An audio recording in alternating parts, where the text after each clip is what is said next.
Um, and as frustrating as it is when you need your email system, your business, or you need your water, the client that I was talking to earlier today, her whole water system, rural water system just quit working. These things that we depend on, we're being forced inward in a way to do that, that nocturnal work, that lunar work. You know, in astrology, we talk about that whole yin half of life in terms of the nocturnal and the lunar. It's not only the emotional work that's part of it, but all of the work that we do in the dark and in the places where we can't really fully see the edges of things. There's a really profound metaphor there for, and again, it's uncomfortable, but very real, that we've come to a place where we literally can't see the edges of things. We don't know where one thing begins and the other ends. And we may not know that in our own lives. I know you guys in the United States are in this weird liminal place where you don't know what the next 4 years are going to hold. And we're just kind of resting in that place until November, December. So how uncomfortable or comfortable are you with the unknown? We all as little human animals are very uncomfortable with the unknown. So the place to retreat is into your own dream life. I've been working with a dream mentor and really looking at my dreams, your spiritual practice, the places where you go where it's good that the edges are blurred and where it's good that you can't see. These truly are the places where we'll find comfort right now and a lot of wisdom for moving forward. Things are really dark. I don't want to minimize that at all. But in that darkness, what it takes is the nocturnal approach, the being comfortable in the realm of the dark where everything is one and all the edges are blurred into each other. That's where we can use our lunar faculties of receptivity and deep creativity and gestation. That word gestation is so important, and it's an important new moon word too, right? That there's that period of time with something new where we can't act on it yet. We're just allowing it to grow within us. So those seeds are beginning to grow for how will we move into this larger season of Aquarius as we move into 2021 and 2022. And right now we're just gestating that. And we will be in this place of not knowing and not seeing. And in some cases, really not even breathing, not even being able to fully access our life force for the next little while. And like you said, it's like every new moon is getting us a little bit closer. I promise you, I'm not going to move the goalposts. It's going to start to get easier. Beginning of December. That doesn't mean like, wow, the whole world's opening up. There's a lot. I mean, just look around. There's a lot of rebuilding to do. There's stuff that hasn't even finished destructing, much less rebuilding yet. So, but our vision, we'll be able to see more. We'll be able to see more and more life force moving through us, starting end of November, beginning of December. Okay, so I've been saying that all year, way back when the beginning of December was like, what? When? Oh, that just made me flash on when I was pregnant with my daughter many whole Saturn cycle ago, and I had terrible morning sickness. And I remember the doctor saying, it's only about 12 more weeks. You'll, what? Couldn't even do 12 more hours, but we can do it. We're strong and resilient beings, and we can do this. We really can. And this new moon is like a beautiful kind of pure light shining in this difficulty. Virgo being the sign of the priestess. Magical Virgo, I know we think of Virgo as the practical, the list maker, the organizer, the neat freak, and she can be all of that. But underneath that is the harvest priestess, she who was in charge of preserving the food to sustain the community through the winter. So we think of what do we need to gather and preserve in order to sustain ourselves through this coming period of, a couple of months of a little more darkness and shadow. And Virgo can give us those skills of discernment. We were talking about that, being discerning about the people that you bring into your life, the media that you bring into your life, the energies and the foods and everything. Practicing your really good Virgoan discernment. And amplifying your wellness. Virgo is all about wellness and what we take into our bodies. But also this magical aspect of Virgo, she's ruled by Mercury, who is the messenger of the gods. So as much as, you know, our water system might be failing, our email system might be failing, our spiritual systems are really online right now. Those mercurial ways of receiving the messages from the world, I was saying, listen to your instincts. It's the time to listen to your intuition and instincts and the little funny messages that come to you. And to use your communication skills, use the more magical of your communication skills. So all of that is a bright little sliver of light, as the new moon is, amidst this darkness. And I'm going to recommend for everybody to do a little new moon ritual this new moon. So 4:30 in the morning tomorrow morning, that's Pacific time. So 6:30 in the morning where you are, and adjust for your own time zone. I would give this in at 24 hours after that, because we've got enough unknown in our life. When we do our new moon rituals very close to that moment of the new moon, we're kind of inviting in the unknown. I don't know about you, but I'm kind of over it with the unknown. I want to invite in the known. I'm going to wait 24 hours. This means really anytime on Friday, you can do your new moon ritual. Virgo loves lists. Make yourself a list. Make yourself a list of how you want to show up as a healing force in the world. Make yourself a list of the ways you want to heal yourself. Make a list of your aspirations for wellness and discernment and magic. All of those Virgo things. If you want, you can get very practical. Make a list of, you know, the ways that you want to change your home or change your business to be more aligned and more focused on wellness and healing for everyone. Or just make a list, make a grocery list of the foods that you want to be eating over the next month. Virgo loves all of that. You can get as magic and out there as you want, or as practical and down to earth. And trust me, they're all connected anyway. So that grocery list is going to turn into a magical list of what you want to accomplish over the next month. But knowing that the focus, even though we're moving into Libra season with the sun, so think about that, the Virgo moon ruling that Libra sun.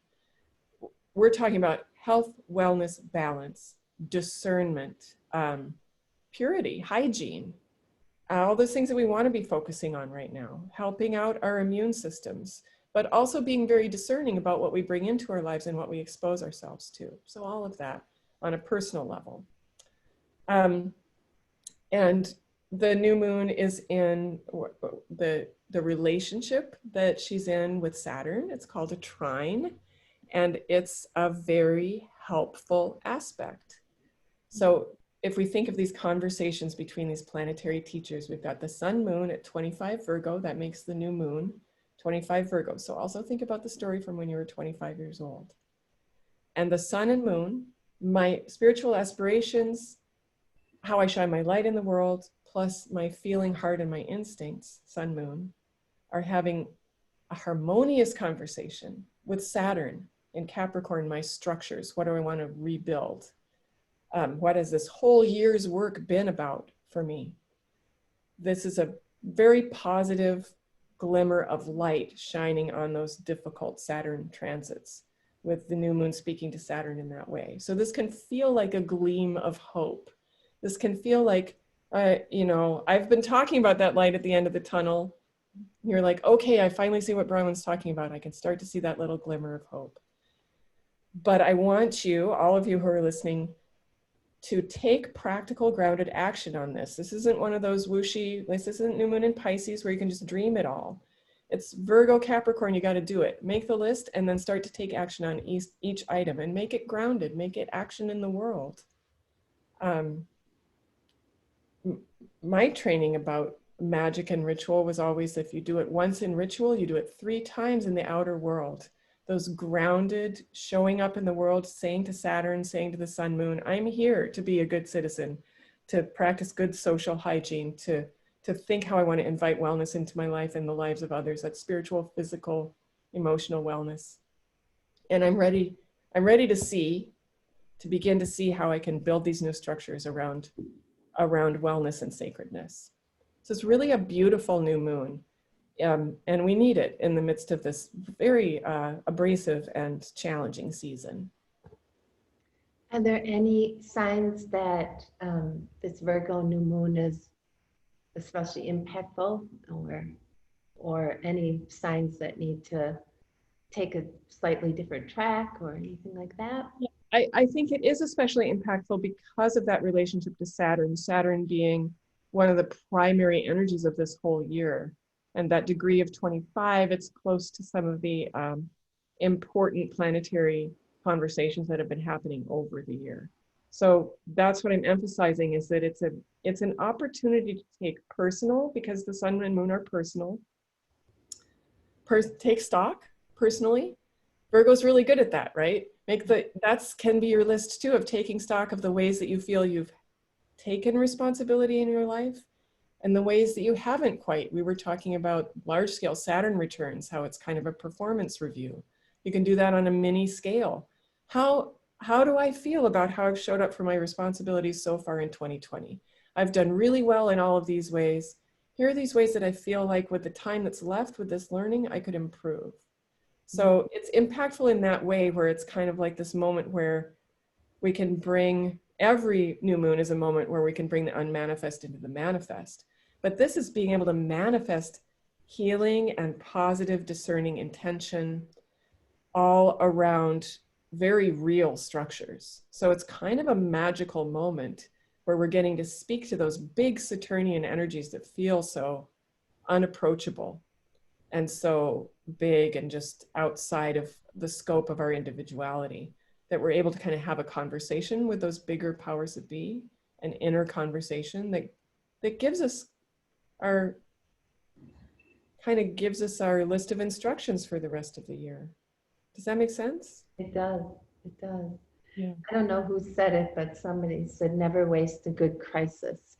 And I think that 2020 feels like sort of like a year-long crisis state. And I've been thinking a lot about how, through our work and understanding that there is this too shall pass, there will be an ending and a moving into a different cycle.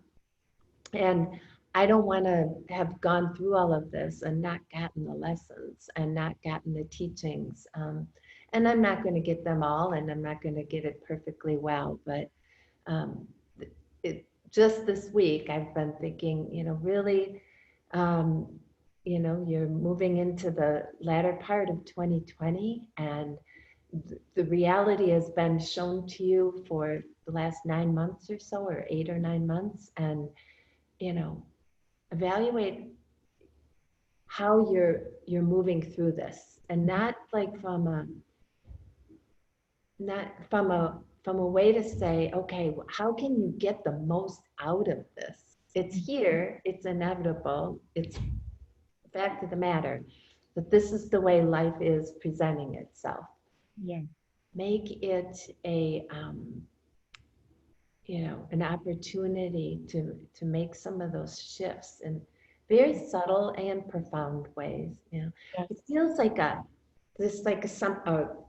lot of times I just feel like every day is like this. There's some mortar rubbing on a pestle, just grinding away at the things that don't belong in me anymore. But it's like this. It's not big slaps across the face, but it's two stones grinding together, and that's Saturn in Capricorn. We've got that all of those stone keywords, and the movement of Saturn in our lives, that great teacher who allows us to manifest because he sets limits. It's uncomfortable, but it's such profound teaching. And Saturn rules time. So there's that inevitable, those are all Saturn keywords, right? Inexorable, inevitable, slow. And Saturn in Capricorn grinding. I mean, it's real. we're all feeling that, and it is abrasive. And that reminds us that the opposite sign to Capricorn, the balance that we need to synthesize with Capricorn, is Cancer. That's the profound nourishment of the source, the yin source of all. So they're always co-present in each other. It's that that paradox, that it's that Saturnian, Capricornian sort of stony inexorability that creates the structures that allow us to experience that purity of that nourishment, that spiritual and physical sustenance. If we think about a pure spring bubbling up from the earth, the way the stone purifies the water, and if you've ever been lucky enough to be at a source, at a beautiful spring, you know how many of them, it's just like this water coming out of the rock, and it's miraculous in and of itself. And that's the Cancer Capricorn axis. There's finding that source within those limitations. And we're all, my goodness, so many limitations and boundaries. We're almost getting used to it. Because that's the structure in which we are being forced to dig down and find out what does source us. Where are we truly resourced? Whereas, you know, in more expansive times, we don't really get a chance to explore that. Seems like the resources are everywhere. And it's a little bit harder to know what's real and what isn't. Not at all hard to know what's real right now. Yeah, so if you are a Virgo, a Gemini, a Sagittarius, Sag, Gemini, Virgo, Pisces, if you are Pisces, if your birthday falls late in any of those seasons, this is an especially important new moon for you. It's an important one for everybody, but those people who have the mutable placements, either sun or moon, or rising for that matter, the mutable placements, especially later in that season, just like how late is your birthday in that month? Like what constitutes late? Anything after the 15th or the? So it changes signs around the 21st. So yeah, like from the 14th, my son's at 23. Yeah, so I would say from the 10th of the month to the 21st, in the season of Gemini, the season of Sagittarius. You know who you are if you're any of those signs, Virgo and Pisces. You are the mutable ones. You are the change bringers. You are the visionaries of the zodiac. You are the ones who are ready for a change.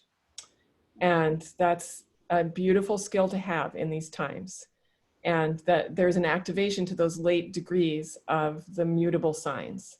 So this is good, positive new beginnings for you, for all of us. But the late degree mutable signs are going to be feeling it. They're going to be feeling it. If you're Cancer or Capricorn, again, born late in that season, either midwinter, midsummer, you don't need me to tell you you're feeling it because you have been feeling it all year. It's a hugely transformative year for you, late Cancer and Capricorn. This moon is important for you, late Cancer Capricorns, in that it really is when you start to feel and see that shining light, because this stuff has been harder on you, Cancer Capricorns, than almost anyone else in the zodiac. So you're really starting to see the light now. As the light of this moon, and you know, I always tell people, develop your own relationship with the living sky.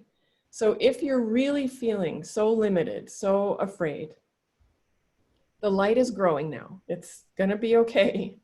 And you can get out there every day and night. The moon is going to be in a different place. And for the first 14 days, for the next 2 weeks, she's going to be getting lighter and lighter and bigger and brighter. And every day or so, just go out there and look at her and really, really take that energy into your body and watch her light increase, and take it as like a daily prayer. Take it as a daily affirmation that things are getting better, that you're getting to the end of this, that it's all going to be okay. Because I know Cancer Capricorns, this has been really challenging, and you're some of the strongest signs in the zodiac too. So I know you're up for it. But this new moon is like that glimmer of hope for all of us. And we could all do that practice of watching the light return to her face. I would love to think of everybody doing that practice over this next 2 weeks, just watching her take light. And as you watch that, even if around you, you're feeling all the abrasion and frustration and there's, it's hard. And if you're like me and I'm just realized I'm not gonna be able to see the moon with this smoke, you need to just connect with that, imagine that increase of light and connect with her energy that way. But the light is growing. It's gonna be okay. It's a beautiful place to leave this idea that the light is coming back to the face. Yeah. As it does every month, right? Yep. We Yes, move from every this month. new She's moon a beautiful towards teacher. the full moon again. And just to remember the cyclical nature of all things that has brought such comfort to me. Yeah. Yeah. Bronwyn, thank you as always. Megan. Such a gift to all of us. Thank you so much. We'll see you in October. See Okay. you in October. Okay. Bye-bye. Bye.